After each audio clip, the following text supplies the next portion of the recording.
दोस्तों नमस्कार, स्वागत है आपका बड़ी खबर बड़े खुलासे में। दोस्तों मैं इस वीडियो में जो खबर बताने जा रहा हूं आपको किसी भी चैनल पर सुनने को नहीं मिलेगी, मेरी गारंटी है। पूरे देश के अंदर एक ही खबर थी, मोदी ने सीज फायर क्यों किया। और अब जो चर्चा हो रही है, अभी भी कांग्रेस समेत पूरा उनका इकोसिस्टम मीडिया से लेकर सोशल मीडिया पर मोदी को गाली देने में लगे हैं।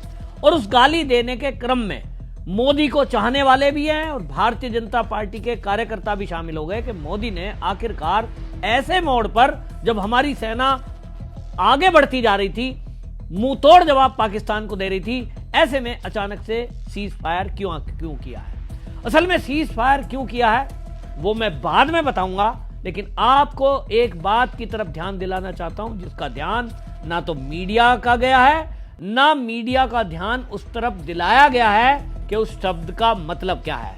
आपको बता दूं कि मीडिया के समझ में यह भी नहीं आया कि मोदी जी ने कौन सा ऐसा कदम उठा दिया है जिसको मैंने थंबनेल में दिया है, मोदी जी का ऑपरेशन पीओके शुरू।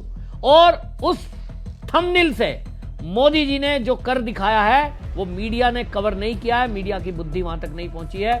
अब उसी लाइन को आपको बता दूं, डीजीएमओ की जो मीटिंग हुई, प्रेस कॉन्फ्रेंस हुई है, तीनों सेनाओं के जो इसमें एडमिरल और एयर मार्शल इकट्ठा हुए थे और उन्होंने जो मीडिया में बोला, war is on, cease fire नहीं है। ये दोनों को अगर जोड़ोगे तो आपको समझ में आ जाएगा कि आखिरकार मोदी जी का खेल क्या है।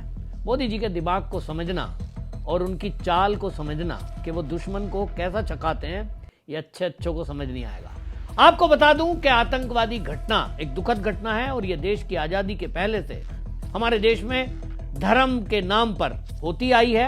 हमारे देश का बंटवारा हुआ तो लगभग 6 लाख हिंदू महिलाओं के साथ बलात्कार हुए, 10 लाख हिंदुओं को काट दिया गया, धर्म के आधार पर देश बटा और उसके बाद भी एक बड़ा धड़ा भारत में रह रहा है। हम लोगों ने उसी कांग्रेस की सरकार भी बना दी जिसने ये देश का बंटवारा किया और हिंदुओं का कत्लेआम और बलात्कार हुआ। लगातार तुष्टीकरण के कारण ये होता रहा, लेकिन मेरा मुद्दा आज वो नहीं है। मैं आपको बताऊंगा कि मोदी की एक चाल में किस तरह से पाकिस्तान फंसा है, कैसे अमेरिका फंसा है और चीन भी फंस गया है। और अब पूरी दुनिया खड़ी होकर दूर देखेगी। मोदी अब वो कर दिखाएंगे जो मोदी ने अपने घोषणा पत्र में कहा था कि पीओके हमारा है, हम इसको लेकर रहेंगे। और पीओके अब आप देखेंगे अगले कुछ ही दिनों में भारत का अंग होगा, ये मेरा विश्वास है। आपको बताऊं, जो मैं घटना की तरफ ध्यान दिलाना चाहता हूं, आतंकवादी घटना के बाद मोदी जी ने जिस तरह से तीनों सेनाओं को खुली छुट्टी दी कि घर में घुसकर मारना है। अभी तक हमने देखा 2016 का उरी, 2019 का पुलवामा और उसके बाद जो हमने देखा कि एयर स्ट्राइक और सर्जिकल स्ट्राइक हुई, पूरा विपक्ष सबूत मांगता रह गया। सबूत ना होने के कारण से अभी तक भी वो ये कहते हैं अजी झाड़ में गिरे थे, मिसाइल तो कहीं गिरे ही नहीं थे। तो इसलिए इस बार का ऑपरेशन विद सबूत हुआ और सबूतों को सामने लेकर जो आए वो कोई छोटी मोटी हस्ती नहीं, कोई पीआरओ नहीं, खुद DGMO lieutenant general Rajiv Ghai, vice admiral AN Pramod और एयर मार्शल अवधेश भारती, ये 3 बड़े अधिकारी तीनों सेनाओं के, और ये सामने आए मीडिया के। और इन्होंने एक एक परतें जो खोली उससे सारी दुनिया की आंखें फटी रह गई कि भारत ने वो कर दिखाया है जो अभी तक केवल इजराइल करता था। और इजराइल भी जो करता था, आतंकवादियों के ऊपर जो मिसाइलें मारता था, उसमें आम नागरिक मरते थे। लेकिन भारत ने यह भी ध्यान रखा कि आतंकवाद के इस सफाए में भारत के अंदर जो सपोले बैठे हैं और जो विपक्षी पार्टी गिद्ध की राजनीति करती हैं, वो सब लोग इसका सहारा लेकर भारत में गृह युद्ध न करा दें। और इसलिए पिन पॉइंट टारगेट किए गए, आतंकवादियों को हिट किया गया, हेडक्वार्टर को उनके हिट किया गया। मजाल है कोई आम आदमी को खरोंच भी आई हो। आतंकवादी मरे, उनके परिवार माले बने, लेकिन आम आदमी खड़े हुए तमाशा देख रहे थे। और ऐसा 9 ठिकानों पर हुआ, 100 से अधिक आतंकवादियों को मार गिराया गया। 45 के करीब वो सेना के लोग मारे गए जो भारत में घुसपैठ की कोशिश कर रहे थे। आप सोचिए कि जो उनके एयरबेस थे उनको ध्वस्त कर दिया गया। और ये भारत के इतिहास में पहली बार हुआ है। लेकिन भारत के लोगों की आदत इतनी खराब है कि वो मोदी को गरिया रहे हैं, मोदी ने सीज फायर क्यों किया। सीज फायर क्यों किया, सीज फायर है कि नहीं है, इसका जवाब मैं नहीं दे रहा हूं। सेना के उन तीनों अधिकारियों की जो प्रेस कॉन्फ्रेंस है उठा के देख लीजिए, अखबार में पढ़ लीजिए। साफ साफ डीजीएमओ, जो सबसे बड़ी पोस्ट सेना की ऑपरेशन की है, वो ऑपरेशन के डीजी लेफ्टिनेंट जनरल राजीव कई बोल रहे हैं वॉर इज ऑन। कोई सीज फायर नहीं है। सीज फायर हुआ, घोषित हुई, रात को उसका उल्लंघन पाकिस्तान ने किया, जो कि होना ही था और पता था। एज ऑफ नाउ शब्द का इस्तेमाल अधिकारियों ने किया है और इसलिए आपको बता दूं कि सब जानते थे कि वो मानेगा नहीं और अब वॉर जारी है। अब इसके आगे क्या होगा, आप कहेंगे इसका पीओके से क्या मतलब है, तो आपको बताता हूं। शनिवार के दिन 7 लोक कल्याण मार्ग पर एक बैठक होती है। कोई मीडिया का कवरेज नहीं है, धीरे से एक खबर आई और चली गई, और वो इतनी महत्वपूर्ण खबर है जो पीओके भारत को वापस दिलाएगी। मैं आपको बताता हूं, 7 कल्याण मार्ग पर बैठक हुई और इस बैठक में जो कैबिनेट की मीटिंग हुई उसमें एक प्रस्ताव पास किया गया और वो अब सेना को थमा दिया गया है। दुनिया को पता लग गया है क्योंकि उसमें मोदी जी ने तय कर दिया कि अब कोई भी act of terrorism act of war माना जाएगा और ये भारत में अब कानून बन गया है। कैबिनेट से पास हो गया है, अब ये सदन में रखा जाएगा। कोई भी आतंकवादी गतिविधि भारत में होगी, सीमा के अंदर हो, सीमा के बाहर हो, अब ये भारत के विरुद्ध वॉर माना जाएगा, युद्ध माना जाएगा। और इसको ट्रीट कौन करेगा? किसी भी राज्य की ना तो पुलिस ट्रीट करेगी, ना उस पर कोई सीआरपीएफ कंट्रोल करेगी या एक्ट करेगी। अब सीधा सीधा उसको डील करेगी सेना। ये भारत के इतिहास में सबसे बड़ा फैसला है और जो फैसला ये मोदी ने लिया है। अब इस फैसले के मायने क्या हैं? इस फैसले के मायने समझिए कि अभी भारत के अंदर भी हमने देखा है कि अगर कहीं बम चलाए जाते हैं, कहीं ऐसी घटना होती है, दंगा फसाद हो गया, सड़क रोक ली, रेल रोक ली, तो हम एनआईए को भेजते हैं और एनआईए उसको आगे कार्रवाई करती है। लेकिन अब इसको सेना डील करेगी और इसको युद्ध माना जाएगा। तो युद्ध के सारे नियम, कायदे, कानून जो होते हैं वो लागू होंगे और जो भी इसमें दोषी पाए जाएंगे उनको गिरफ्तार करेगी सेना। उनको जो भी ट्रीट करना है वो सेना करेगी। अब मोदी जी ने जो ये फैसला लिया है, ये ऐसे समय में लिया जब भारत में की सेना पाकिस्तान के अंदर घुसकर आतंकियों के ठिकानों को तबाह कर चुकी थी। दूसरे दिन हमने उनके एयरबेस और डिफेंस सिस्टम को तबाह कर दिया। अब उसके बाद आगे क्या बचता है? आगे बचता है मिसाइल, और मिसाइल चलाना पाकिस्तान ने शुरू किया तो भारत ने जवाबी कार्रवाई की। लेकिन उसके आगे क्या बचता है? पाकिस्तान के पास बचता है उसके आगे केवल परमाणु बम।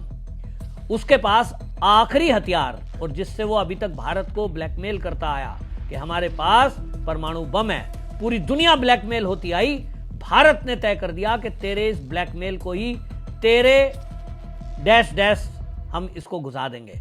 और आपको बता दूं कि भारत के जांबाज ये एयरफोर्स के जवानों ने, वैज्ञानिकों ने मिलकर के एक ऑपरेशन चलाया जिसमें हमारे इसरो के वैज्ञानिक शामिल हुए। 10 से अधिक सैटेलाइट उसमें प्रयोग हुई और उसके अंदर हमारे भारत के टेक्निकल जो एक्सपर्ट हैं, सेना के, तीनों सेनाओं के लोगों ने मिलकर के एक ऑपरेशन चलाया और पाकिस्तान के अंदर जो उसके परमाणु बम के ठिकाने हैं उसको ध्वस्त कर दिया। पाकिस्तान के अंदर 4 स्थान पर भूकंप आया है। मैं पहले भी वीडियो में बता चुका हूं। पूरे दुनिया में तहलका मच गया, अमेरिका तक हिल गया कि ये रेडिएशन अब पूरे आसपास फैलेगा और इसके आगे क्या होगा। तो भारत को अगर तत्काल नहीं रोका गया तो ये तो जो है उसका यूरोप का, जो चीन यूरोप कॉरिडोर है, वो सब ध्वस्त हो जाएगा, क्योंकि अगला टारगेट भारत का यही था। इसमें आनन फानन में अमेरिका को बीच में लिया गया। अमेरिका से कहा गया इस युद्ध को किसी तरह रुकवाओ। भारत की एक मजबूरी थी कि यूरोप के सारे देश, अरब कंट्रियों से फोन आए, अरब कंट्री और अमेरिका, अगर इनके कहने को टालकर हम अपना युद्ध जारी रखते हैं और अटैक जारी रखते हैं तो पाकिस्तान से परमाणु बम आना तय था। तो फिर हमें भी परमाणु बम ही छोड़ना है। इसके बदले में तो यही हो रहा था अभी तक। तो ये अगर होता तो क्या होता, मुझे बताने की जरूरत नहीं है।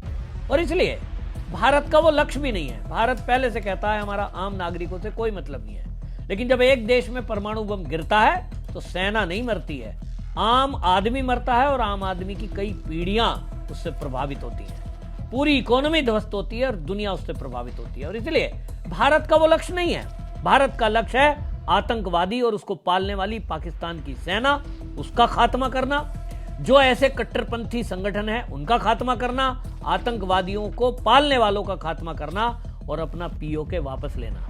लक्ष्य ध्यान है। और इसलिए मोदी जी ने वो जो मैंने बताया शनिवार को बैठक की, कैबिनेट ने मीटिंग में पास कर दिया, सेना को वो ऑर्डर थमा दिया। और जैसा ही वो ऑर्डर थमाया गया सेना को कि कोई भी आतंकी घटना होती है तो ये एक्ट ऑफ वार माना जाएगा, क्योंकि पाकिस्तान और भारत को दोनों को ये फोन आ चुका था कि आप तत्काल युद्ध रोकिए। मोदी जी को पता था ये युद्ध रोकना पड़ेगा, नहीं रोका तो ये होगा कि मोदी अपनी तरफ से कार्रवाई जारी रखे हुए है, क्योंकि इनको पीओके लेना है। रणनीति का इस्तेमाल हुआ और आनन फानन में कैबिनेट मीटिंग हुई, प्रस्ताव पास कर दिया। प्रस्ताव पास हुआ, मीडिया को दिया गया, मीडिया ने चलाया नहीं क्योंकि चलवाना था नहीं, लेकिन अमेरिका को मैसेज जा चुका था। और अमेरिका के कहने से डोनाल्ड ट्रंप ने आनन फानन में जो भी कुछ किया वो हमने देखा। मोदी को भले ही गाली पड़ रही है, लेकिन मोदी ने ऐतिहासिक ऑर्डर पास कर दिया है और सेना के हाथ में थमा दिया है। और अब सेना के खुद DGMO lieutenant general Rajiv Ghai, उनकी प्रेस कॉन्फ्रेंस दोबारा सुनिए, 3 बार सुनिए, तो आपको पता लगेगा वो कह रहे हैं हम वॉर में हैं, हम लड़ाई में हैं। और अब सीधा नियम आ चुका है कि अगर आतंकवाद का एक भी कोई केस भारत में हुआ, कोई भी आतंकी घटना भारत के साथ होती है तो सेना उसको डील करेगी। तीनों सेनाएं हमारी एज इट इज बॉर्डर पर खड़ी हैं। और हमारी जो आपको बता दूं कि हमारी नेवी बिल्कुल उसको गला पकड़े पाकिस्तान का खड़ी है कराची पोर्ट पर, और तैयारी हमारी पूरी है। अब क्या होगा मुझे बताने की जरूरत नहीं है। क्या आतंकवादी रुकेंगे? क्या आतंकवाद रुकेगा? उत्तर है नहीं। और अगर वो नहीं रुकेगा तो सीज फायर 10 बार साइन हो जाए, सीज फायर 10 बार हो गया, वो होता रहे। सेना को ऑर्डर मिल चुका है कि जैसे ही देश के अंदर कोई आतंकी घटना हो, आपको तत्काल चढ़ाई कर देनी है, चाहे पाकिस्तान के अंदर जाना पड़े या दुनिया में कहीं जाना पड़े, आप फ्री हो। और ये होगा कि अब जम्मू और कश्मीर में जहां आतंकवादियों के पीओके में अड्डे बने हुए हैं, पीओके में उनके गढ़ बने हुए हैं, निश्चित रूप से घटना होगी। आज नहीं तो कल, नहीं तो परसों, 4 दिन 6 दिन बाद। धैर्य रखिए। मोदी को गाली देने वाले अपनी गाली जारी रखें, लेकिन आपको बता रहा हूं कि आप एक दिन पछताएंगे कि दुनिया का महामानव हमारे बीच है। ऐसा सदियों में कोई नेता आता है, उसको पहचानना बड़ा मुश्किल है, जिसका जीवन देश के लिए स्वाहा है। लेकिन हम दुर्भाग्य है कि हम उसको समझ नहीं पा रहे हैं। और दुनिया के मूर्ख लोग, भारत के मूर्ख उसको गाली दे रहे हैं। अब आगे क्या होना है मुझे बताने की जरूरत नहीं है। एक भी आतंकवादी अंदर आएगा, जो कि आएगा, और उसके बाद सेना का ऑपरेशन चलेगा पीओके में, ऑपरेशन पीओके, ऑपरेशन क्लीन। ये हम घोषणा कर चुके हैं। अभी तक जो एयर स्ट्राइक हुई है, अभी तक जो मिसाइल से उनके ठिकानों को ध्वस्त किया गया है, पीओके में हमारी सेना जाएगी और वहां स्थायी अपना ठिकाना बनाएगी। आप और हमारे लिए भी प्लॉट कटेंगे, क्योंकि वहां से वापस नहीं आना है, क्योंकि वही आतंकवादियों के लॉन्च पैड और जगह हमारी है। तो हमें हमारी जगह खाली कराने के लिए अब किसी को कुछ कहने की जरूरत नहीं है और ना किसी को बताने की आवश्यकता है। ऑर्डर हो चुके हैं, इंतजार करिए। सीज फायर का उल्लंघन, सीज फायर का होना, सीज फायर का ऑर्डर, इसमें उलझे रहिए। इधर सारी दुनिया इसमें उलझी है। विपक्ष पूरा कैंपेन चला रहा है, इंदिरा गांधी को याद कर रहा है, मोदी को। उसके बाद में निश्चित रूप से जान लीजिए ये विपक्ष भी माला डालेगा कि एक था मोदी। वंदे मातरम।